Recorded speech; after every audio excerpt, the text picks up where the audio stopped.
Hello guys, gals, non-binary pals, and waterfowls. It's me, Big Mike, and happy Public Domain Day, fam.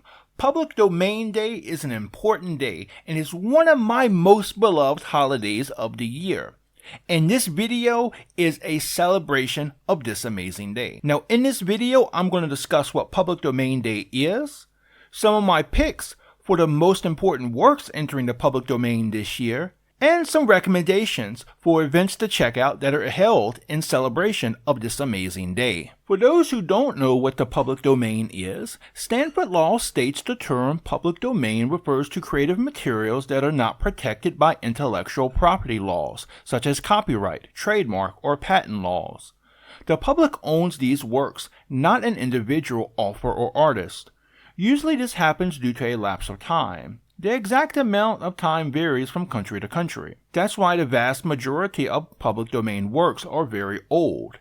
However, sometimes when an author or artist creates something, they may choose to release it into the public domain. Now, if this is your first time hearing about this, you might be thinking, what is Public Domain Day? Public Domain Day is an observation of when copyrights expire and works enter into the public domain.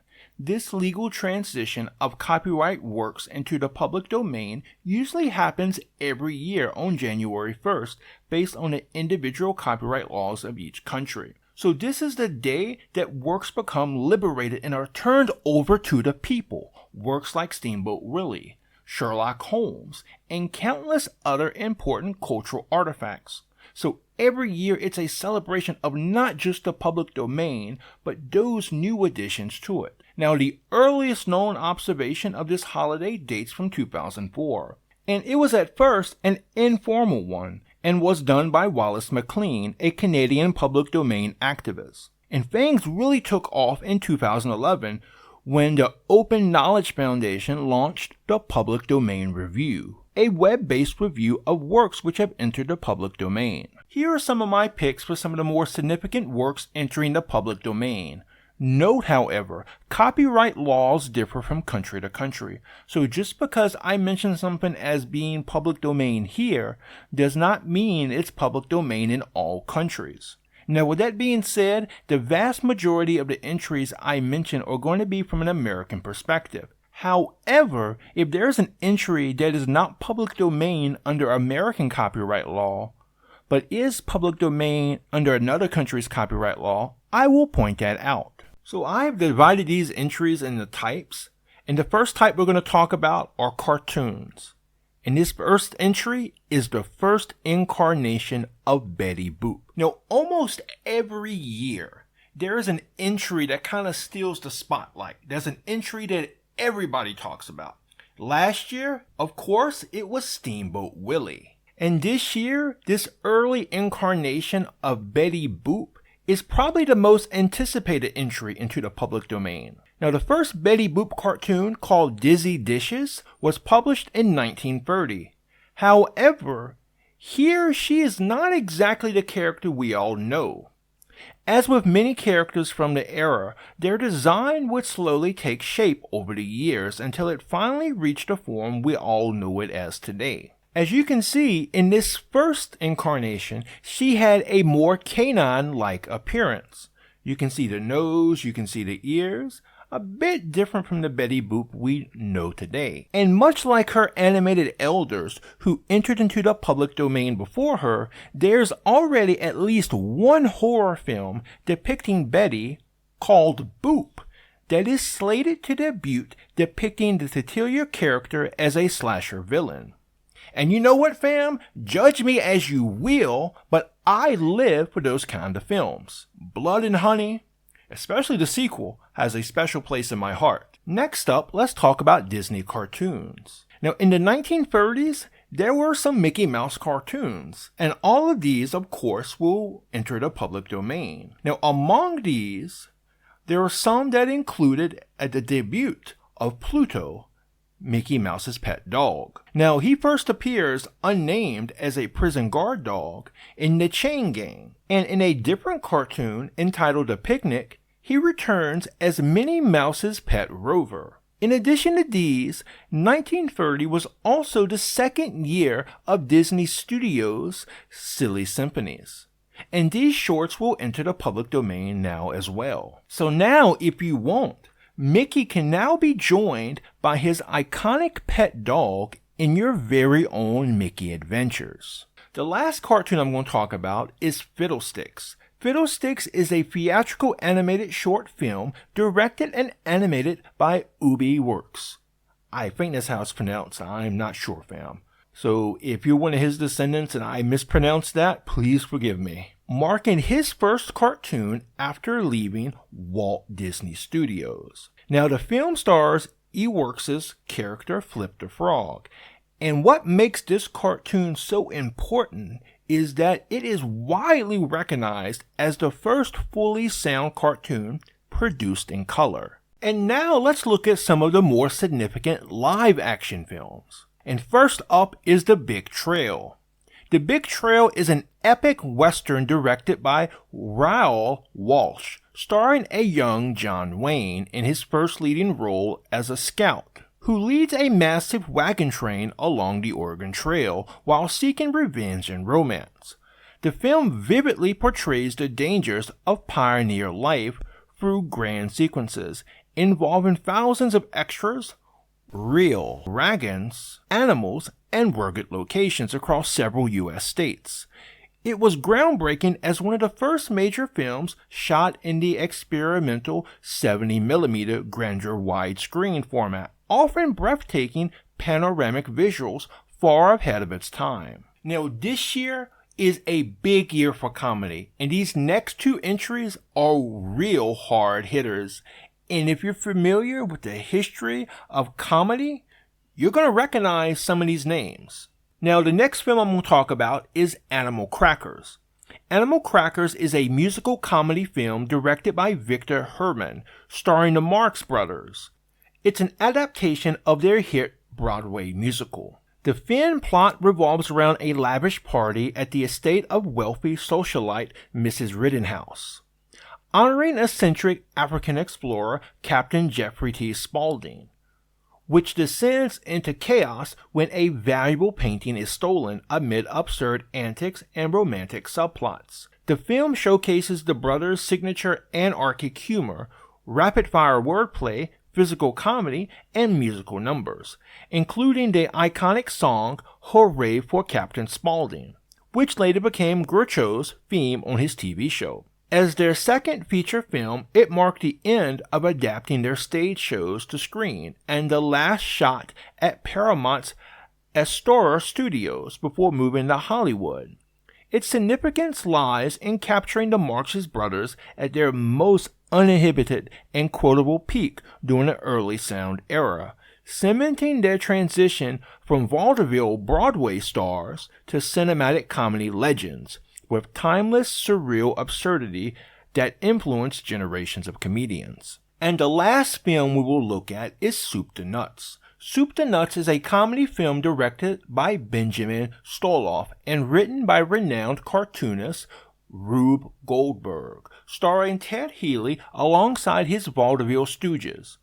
The loose plot centers on eccentric inventor Otto Schmidt, whose costume shop faces bankruptcy due to his obsession with elaborate Rube Goldberg-style contraptions, while a young creditor's manager pursues Schmidt's niece amid escalating romantic mix-ups and chaos. Healy plays a salesman who enlists the help of a group of incompetent firemen portrayed by Mo Howard, Larry Fine, and Shemp Howard, and briefly a fourth stooge to save the day. Culminating in slapstick fire rescue featuring Goldberg-inspired inventions, the film incorporates musical numbers, vaudeville routines, and early physical comedy gags, including the Stooges' a cappella singing and a signature poking slapping antics. Now, what makes this film so significant, fam, is the fact that it contains the very first appearance of the Three Stooges in a feature film. Now, for those who don't know, the Three Stooges are a legendary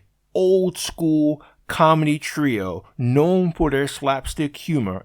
In this section, we're going to look at some of the more significant pieces of literature entering the public domain.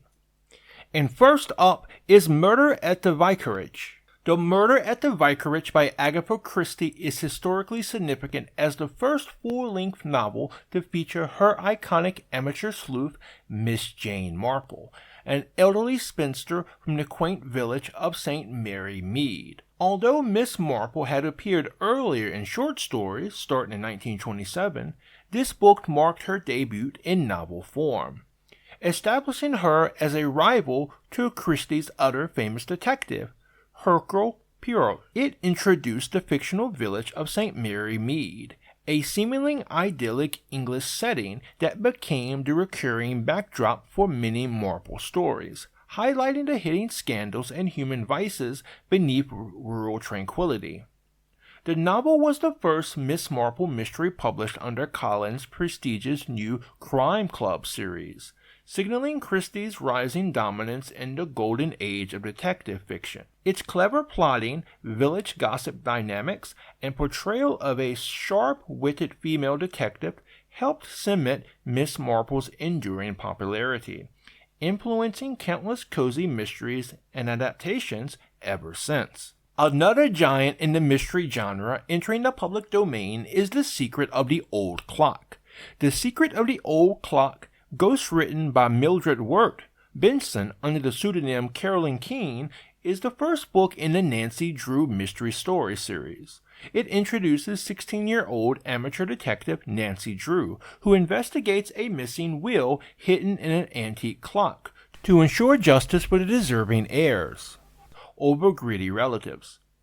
Nancy's independence, intelligence, and resourcefulness, driving her roadster and outsmarting criminals, made her a groundbreaking, empowered female protagonist for young readers.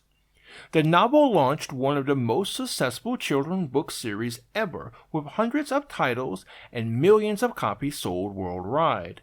Its enduring significance lies in inspiring generations, especially girls, with a strong role model and shaping the cozy mystery genre for nearly a century. And you know what? I was never really a big fan of Nancy Drew, but when I was younger, her books, or the books about her, were very popular.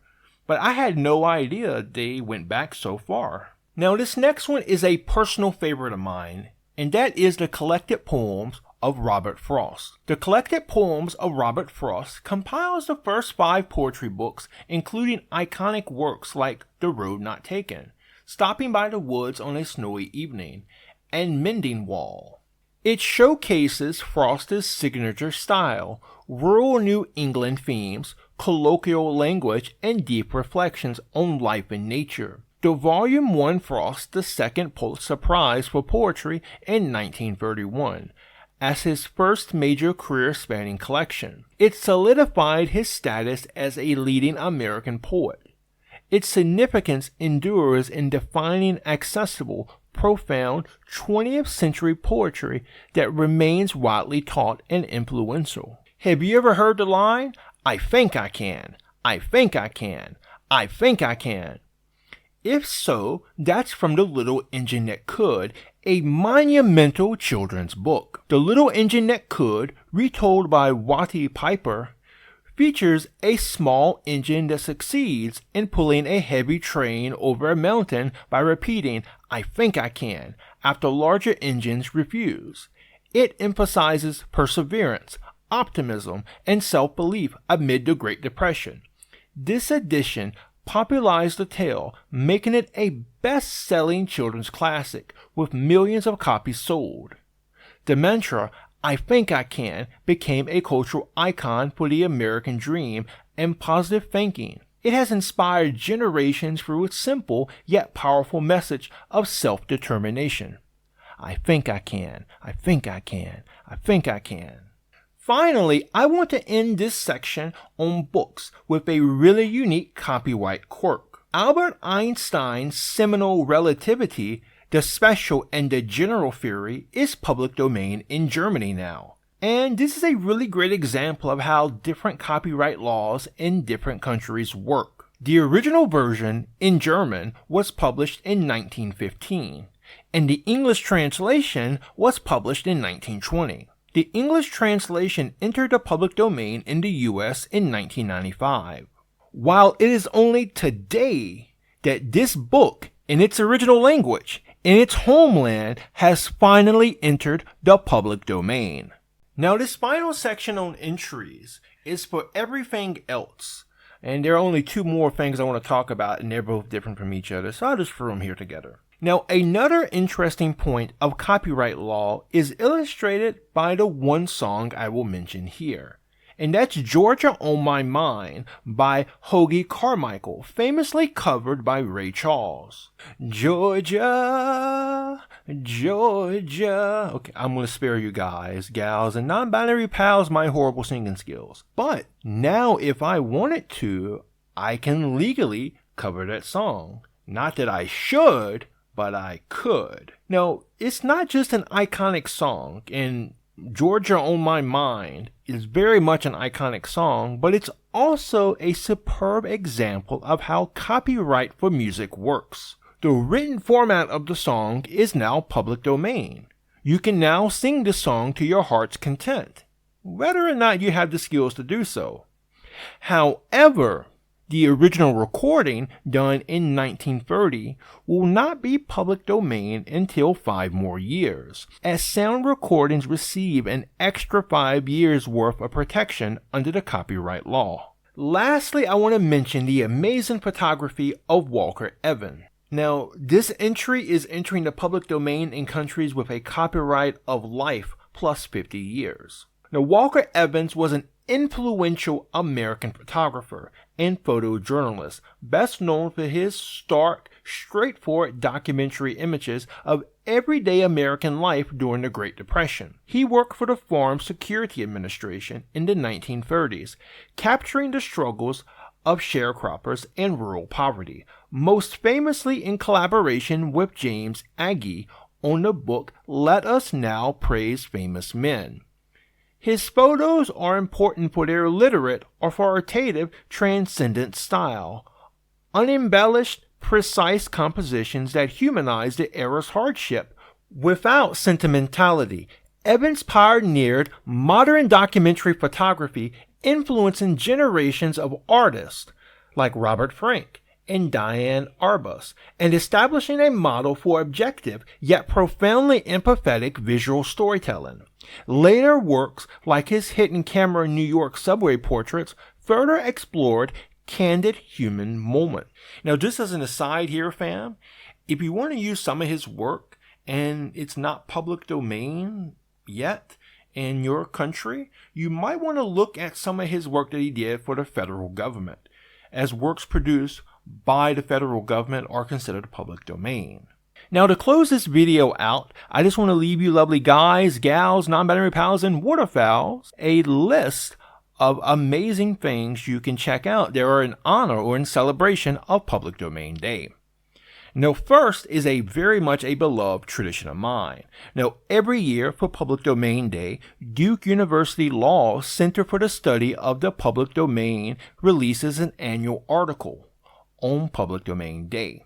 In it, it will detail the various things that are releasing into the public domain and why these things are so important. Not only for their relevance back in the past, but also for their continuing relevance to us today. Also to talk about the history of the public domain, discussing legal issues and current legal challenges surrounding it. I haven't read this year's yet. I always wait until Public Domain Day to actually read it, and I'm recording this and making this video way before Public Domain Day, so I'm keeping it a bit vague here because I haven't read it yet, but I definitely will. It's always the first thing I do on Public Domain Day after I wake up and have my coffee. But anyway, be sure to check that out. It's both very scholarly and also quite accessible as well, so you don't need to have all the lingo down pat. They will perfectly explain everything. Next, there's an amazing YouTuber. His name is Steve Shives. And every year for Public Domain Day, he releases a video. And that has become a part of my Public Domain Day tradition as well. So every year, I listen to him talk and he'll explain, Again, he'll talk about these entries that are joining the public domain and why they're so significant, and also why the public domain is so important.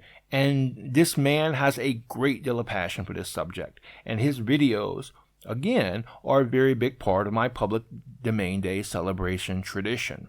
I normally watch his videos on the evening of public domain day. They serve as a nice capstone to the celebration.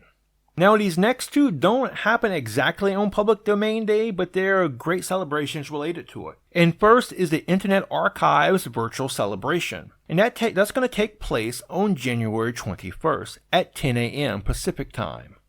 And it's going to include a short film contest. And the film contest is going to involve filmmakers making a short film featuring those works that just entered the public domain this year. And if it's something you're interested in doing, the deadline is January 7th, and first prize is $1,500. I'll leave a link down below, and I'll leave a link down below for all these events I've been talking about so far.